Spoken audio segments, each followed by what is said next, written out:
Hey there, it's Bumper. I am a CEO of a company that really doesn't exist yet. I want to bring you along as I go from a net worth of zero to $1 million.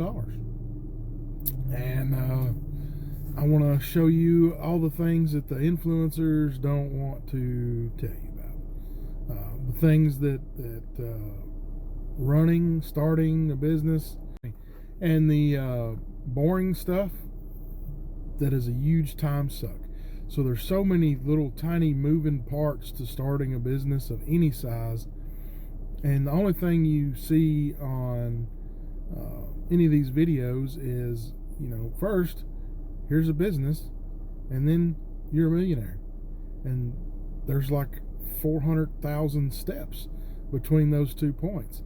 I think I want to show you the reality in real time of what it takes to start a business and to operate the business and to make the business prosperous. So I'm inviting you to come along with me as I record this journey. I didn't start at the very beginning. I've already made a few steps before I had this idea. I have no real business experience. I've been in management a couple times. I've consumed a lot of entrepreneur sphere content for a long time. But how does that content translate to the real world? And lately, I've kind of narrowed down my content to 3 or 4 that have 3 mainly that have made a big impact in my life, and not just the way I think about business, but the way I think about life in general. About me, I was in the trucking industry for 25-ish years, in several different capacities, from mechanic to management to sales. I've kind of been all over that industry. And in May of this year, 2025, I got fired. I'm 42 years old, never been fired once in my life. It was scary. And I don't even know why I got fired. It was I have a feeling I know why. None of that matters. The big thing, and let me go ahead and trigger warn you. If you don't like people talking about Jesus or God or any form of spirituality, my videos are going to be bad for you or really good for you. I had praying around that time for God to close doors that needed to be closed and to open doors that needed to be open. I wasn't happy in the position I was in. I was stressed out. There was no real future where I was at. So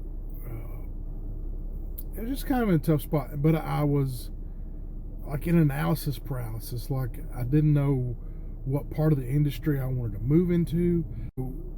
For me to go farther in my career, I was going to have to drive, which I had already left the job a few years prior to that because of a long drive. So I was kind of on the fence about a lot of things. And so when you pray for things, be careful because they'll happen for you. So I knew God was telling me to leave the place. It's a very toxic work environment. But I knew God wanted me to leave, and I just would not budge. Wouldn't commit to going somewhere. So then I get fired. And so I always tell everybody God fired me from that job. And you're in shock because, I have 4 kids. I have a little tiny farm. A lot depends on me. We're a single income household. It's terrifying. So I got fired. I think I had about $80 in the bank. I really did not know what to do. So I me and my wife talked about it, and I've been making holsters for many years on the side. So she said, come home. We'll make holsters. We'll do something. You know, I started a different business at that time that has failed. I've just kind of set it on the side, and I've just ignored it because could not make it work. And so been making holsters since May of 2025. It's October. And I consumed a lot of Taylor Welch content. I just really connected with a lot of what he had to say, and really changed my spiritual perspective. And I'd say changed my life, really. Things I was unsure of, things he made things that I thought not seem as crazy. So I learned from him to rely solely on God, and that took a lot for me to say I can't do a thing, God has to do it for me. Was a big step in my mental process.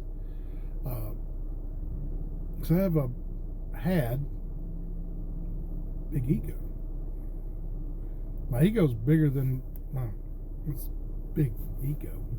So, and I mean, it doesn't help that I'm gorgeous, you know, and I'm hilarious. Those don't help keep my ego small, you guys. It's a terrible position to be in, being cursed with this beauty. So sorry. But so I had to become humble. I had to show some humility to God that maybe my super intellect wasn't as super as I thought. So I have learned to lean so heavily on God. And once I committed to that, and it's baby steps, things would just happen. We would have been at this is it. We have no way of paying this bill, that bill, the other bill. Just happens. Here's money. Here's a way. And it's happened countless times up to this point. Oh, here's a large order you didn't see coming. Oh, somebody wanted to give you some money. Oh, somebody wants to buy this thing from you. Just repeatedly. And I see and it's always just enough, which is great, you know, but living on that edge of just enough is scary. And it's taken a lot for me to realize that the worry and the anxiety and the fear, those don't come from God. Those come from here. It comes from the enemy. Enemy plants that between your ears, and it's hard to shake it loose. So we've had to learn, don't worry about it. It's fine. And it has been every single time. It's down to, well, we have nothing. How are we gonna get supper? How are we gonna feed these kids? Oh, look, it appears over and over and over again. And that's just from me humbling myself and just telling God, say, I can't do this. You have to do it for me. Now, does that mean that I just get to sit on the couch, put my feet up, and wait for, you know, a helicopter to fly over and drop a bag of cash? No, I've had to work at it. Today, right now, I'm out selling holsters. Because I'm still moving, but I'm moving with God. It's made such a big difference. If I sell $10,000 a day, hooray. If I sell $0 a day, hooray. And that's where I'm at. And it's this whole experience has grown my faith so much that I'm so thankful for this experience. You know, Taylor Welch has said a bunch of times in his podcast that if God gave you everything you want, it'd kill you. I thought, what a stupid thing to say. That wouldn't kill me. Ah, I see. Yes, it would, because I have not learned to be a good steward. I have not learned anything. My faith has not grown.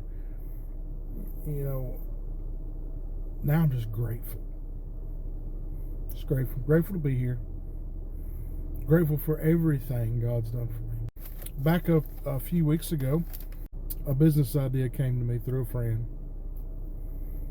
And let me tell you, what the business is, I'm not going to say yet. It's still, there's some stuff wrapped in NDA stuff, and it doesn't matter what the business is, right? That's not the point of this. I'm in the holster business now. It's adjacent-ish. But the what the business is doesn't matter. Principles are the same. Whether you're making widgets, you're selling donkeys, whether you're selling milkshakes, whether you're providing a service, none of that matters. The principles are the same. And we had this discussion, my wife and I, who was much more brilliant than me, by the way. We're listening to these types of content, and we have one person we listen to, and they give all this business advice, and they're Christian, and they're very successful, and they give tons and tons of advice for free. And I asked her, what do they do for a living? How do they make their money? It just hit me. You know, what do they do besides, you know, making content and being paid to speak and that kind of thing? Had no idea, because it doesn't matter. They were success. I found out what they did. They had several things, like most wealthy people. They're into several things. So, yeah, what that part didn't matter. So, at some point in this video series, it'll come out what I'm doing, but it doesn't matter. It's not social media friendly, and that was another thing for me, was that holsters are not social media friendly. And if you're in any kind of business, social is where your money's at.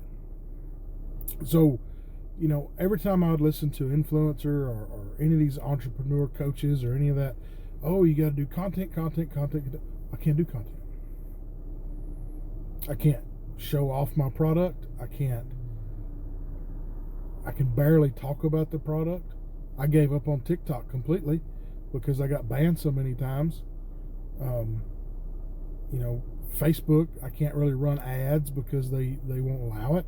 I can't run ads on Instagram because they won't allow it. I got to be careful how I approach YouTube because they don't like it. So it's like the holsters and social and content, it's like I just can't do it. And I've just been complained about that for a long time, and I thought, well, I don't have to make it about holsters. I can make it about me, because I'm worth knowing about. Let me tell you, I'm a delight. But anyway, so I consider this personal branding videos, I guess. How I start this business. And I'm already some steps ahead before I got this idea. Business is not technically started, but I've went through a lot of the little nitpicky time suck things that will drive you crazy, that nobody talks about. It's always, oh, start business A and then you make $1 million. No. Before you even get to start business, there's a lot that has to be done. A lot of research, a lot of just, for example, business license. Oh, just go get a business license. Simple enough. I live in Tennessee. Very business friendly state. I can just walk in there and get a business license. It's like $30. But right now it's a sole proprietorship because it's just me and my wife, and but this new venture, needs to be an LLC? Or does it need to be an S-Corp? Wait, does it need to be a C-Corp? What's the difference between those? I had no idea. So I've had to learn all of that. And I still don't know which one I'm going to pick. There's pros and cons to every one. It's either going to be an S-Corp or a C-Corp, just in case you're curious. And I'll do a video on explaining why. And insurance. You can't just walk in it. This is a business that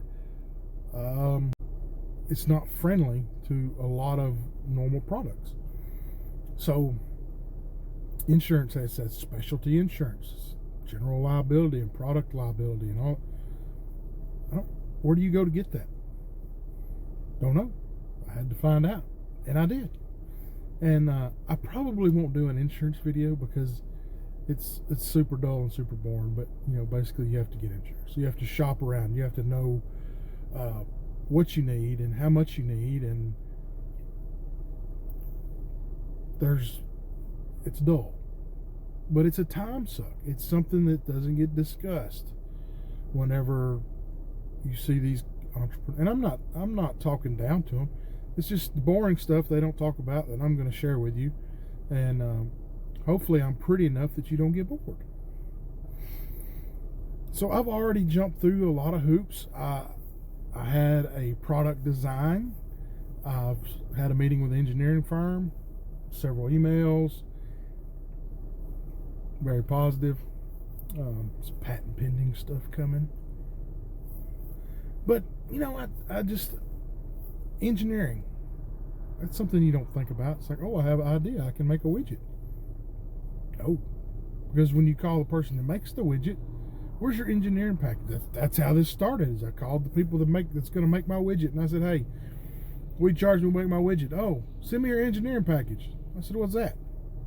He said, you don't have an engineering package? I said, I don't even know what that is. He said, oh, but we can't just take your, crayon drawing off the back page of a coloring book and make a widget. And I'm like, why not? So they put me in contact with an engineer.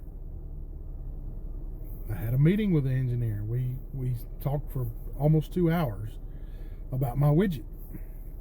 And so now, I have then that's a whole other process. Is now I have to get the widget built, prototyped, and then we have to test the widget to make sure the widget does what I want it to do and doesn't kill anybody. And that's a whole other thing you don't think of. And then there's, how do you market this in an industry that this particular widget has a bunch of manufacturers already, and mine's just a little different. How do you make it stand out? Well, you have to research that, and that research takes a long time. I don't know anything about marketing.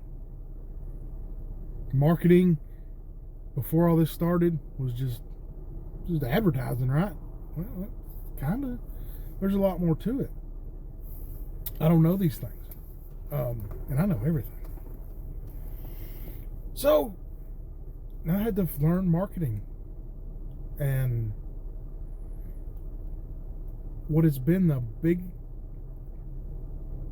biggest help to me, and this is going to make a lot of you just, oh, you're going to hate this. ChatGPT. If you have an idea, throw it into ChatGPT. Tell ChatGPT can be your best friend or worst enemy. Teach it how you want it to respond. You can give it prompts that will not give you bullcrap. I promise you can get to that point. ChatGPT, every time I have an idea, I want to know about something, I want to do a deep dive study into my competition and how they do things, ChatGPT. It's like having a business coach at all times. I could not be at this point I'm at right now without ChatGPT. I didn't even want to share that. because there's such a stigma around it. Oh, it's the devil. It's a tool. Use the tool in the correct way, and you will get good results. I've learned so much about business, marketing, corporate structure, just from using ChatGPT. And I will continue to use it because it has been extraordinarily helpful. Things that would have taken me days, weeks, months to research on my own comes back in seconds. Don't discount it. It's 2025. If you're not leveraging AI at this point, you're going to get left behind. It's the future, and we're in its infancy. It's fixing to explode in a big way. I've done engineering. I have started on the licensing.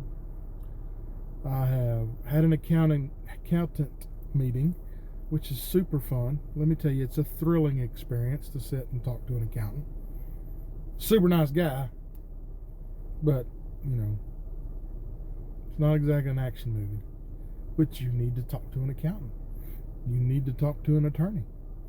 So before this is over with, I'm going to have multiple attorneys because I need to find a patent attorney. Where's a patent attorney? That's like an accountant. That's got to be the most dull meeting I'll be in. There's been so many meetings and phone calls and emails, you lose count. It's a time suck. And I haven't even got a piece of property yet. That's drove me nuts. That's a different story. Going to look at property this weekend. So then this comes the other thing. This is kind of stigmatized too. Nobody wants to do this. I don't have this large 6-figure amount of money to put in this business. I have to get an investor, maybe multiple. And you think, oh, he's got an investor. Oh, Lord, he's not doing anything. Let me tell you about an investor. Investor is someone with large amounts of money. They acquired that large amount of money from having some business sense, which means they're not just sitting up there like Scrooge McDuck with a shovel waiting to just shovel it into your bucket.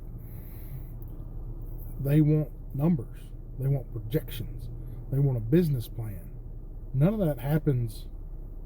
You can't just doodle on the cocktail napkin and say, here's widget equals money. It don't work like that. They want to see hard numbers, projections. I had to do a ton of research. Leaned in on ChatGPT to help me with that research. It took a long time.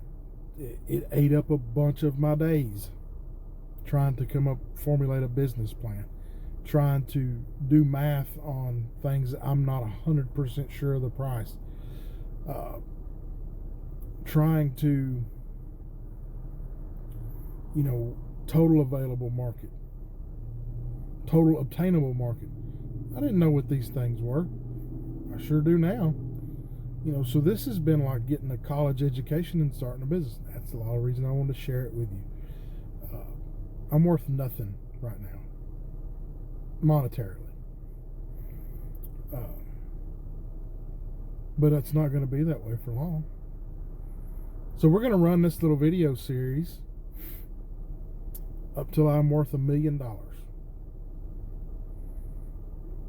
How long is that going to take? And I'm not saying $1 million in the bank. I'm saying worth $1 million.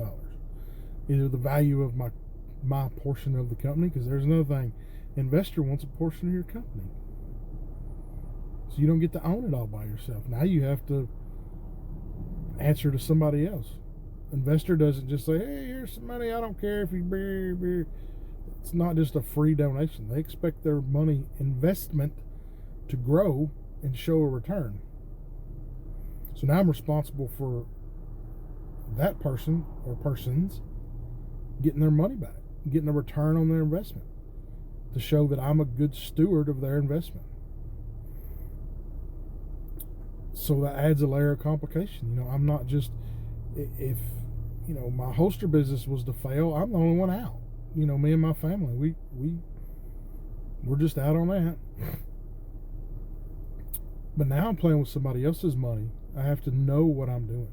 I have to know that each step is the best step I can take. So don't think that an investor is a cheat code, because it's not. Now you have another boss. Your customer and your investor. They get taken care of before you get taken care of. It's a mental hurdle you have to get over. So we're going to run this video series until I have a net worth of $1 million. And I hope you'll stay with me. It's going to be fun. Even the boring parts, I'll try to make them fun. But we're going to learn a lot together. So in the next video, I'm going to step by step what I have already done and what still needs to be done. And I don't know how long it's going to take. This may be I wish it was 3 videos long. I don't know if we're 90 days out, 90 years out, somewhere in between there, I'm hoping. But just hang in there with me. This is going to be a lot of fun. See you next time.